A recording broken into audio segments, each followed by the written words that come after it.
नमस्कार दोस्तों। मेरे एक दोस्त है साजल कुमार कंदोला। आज उनकी पोस्ट पढ़ रहा था और वो एक शहीद परिवार के बारे में कुछ उन्होंने लिखी हुई थी, तो सोचा वो आपके सामने भी रखूं। तो वो लिख रहे हैं कि आजकल फ़ौज में जितने भी फौजी हैं वो ज़्यादातर इकलौती संतान हैं या सिर्फ एक भाई और एक बहन है। आप शहीद के परिवार से मिलेंगे तो पता चलेगा कि वो अंदर से बिल्कुल टूट चुके हैं। हालांकि जब उनका बेटा शहीद हुआ तब उन्होंने जोश जोश में ये कह दिया होगा कि अगर दूसरा बेटा होता तो हम उसको भी देश सेवा में लगा देते, और देश के बारे में जयकारे भी लगाए होंगे उन्होंने उस वक्त। तो ज़्यादातर शहीद ऐसे होते हैं जिनकी शादी 2-3 महीने या 2-3 साल पुरानी ही होती है, और जो उनकी दुल्हन होती है उसके आगे सारी ज़िंदगी पड़ी होती है। तो आप या तो वो शहीद परिवार के माता पिता की मर्ज़ी से या उनके घर वालों की मर्ज़ी से वो दूसरी शादी कर लेती है, तो बचता कौन है घर पे? बूढ़े माता पिता। वो आगे लिखते हैं कि अगर आप उनसे 10 मिनट भी बात करोगे तो आप खुद रोने लगोगे और आपका देशभक्ति का उन्माद और राष्ट्रवादी की हवाबाजी सब निकल जाएगी। उसके आगे वो लिखते हैं कि अब सवाल यह है कि युद्ध कौन चाहता है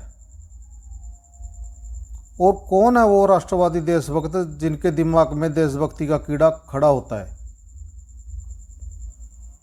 उनमें सबसे पहले मिलेगा युवा नेता, गौ रक्षक, कौम रक्षक, रिटायर्ड अंकल, बढ़िया गद्दी पर बैठा दुकानदार, सरकारी रिश्वतखोर कर्मचारी, मोटिवेशनल स्पीकर, वीर रस वाला कवि या कवित्री, स्टेज कलाकार, गोदी पत्रकार, गायक, इलाके का गुंडा आदमी, चोर, ठग, 2 नंबरी, पुजारी, मौलवी, कमीशन एजेंट, अलानी फनानी सेना वाले, तरह तरह की शहीदी यात्रा निकालने वाले, और जिसकी रिश्तेदारी में कोई फौजी नहीं है, ऐसे आदमी मिलेंगे जो युद्ध चाहते हैं।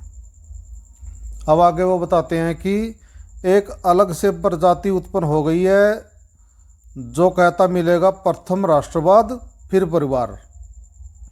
ऐसा कहने वाला तो सबसे नकली मिलेगा।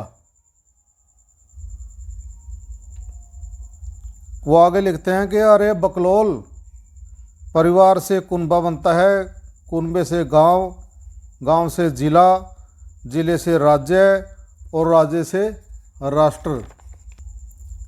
ये सभी ऐसे लोग होते हैं कि अगर इनको कह दिया जाए कि शांति से रहना चाहिए, युद्ध में किसी का भला नहीं होगा, तो सबसे पहले ये आपको गद्दारी का सर्टिफिकेट दे देंगे। बात भी यही चल रही है आजकल। अगर आप सही बोलोगे ना तो सबसे पहले ये कहेंगे तो गद्दार है, तो पाकिस्तानी है। आज तो बल्कि बीजेपी नेता हैं जो कश्मीर में मैरिज एनिवर्सरी बना के आए हैं, उन्होंने लिखा है कि जो ये पाकिस्तानी सोच के आदमी हैं इनके ऊपर लगाम लगानी चाहिए। मतलब अगर कोई शांति से बात करे तो उसको बोलते हैं कि ये पाकिस्तानी सोच का आदमी है। आगे लिखते हैं कि जिसका घर से चला जाता है उसकी भरपाई का कोई तरीका नहीं। युद्ध कोई खुशी मनाने का त्यौहार भी नहीं है। हाँ, आत्मरक्षा में युद्ध करने पड़ते हैं, ज़रूरी भी होता है, लेकिन जश्न का मौका नहीं होता। लेकिन दुख इस बात का है कि आजकल के युद्ध सियासती व व्यापारिक झगड़े के लिए होते हैं, राष्ट्र के लिए नहीं।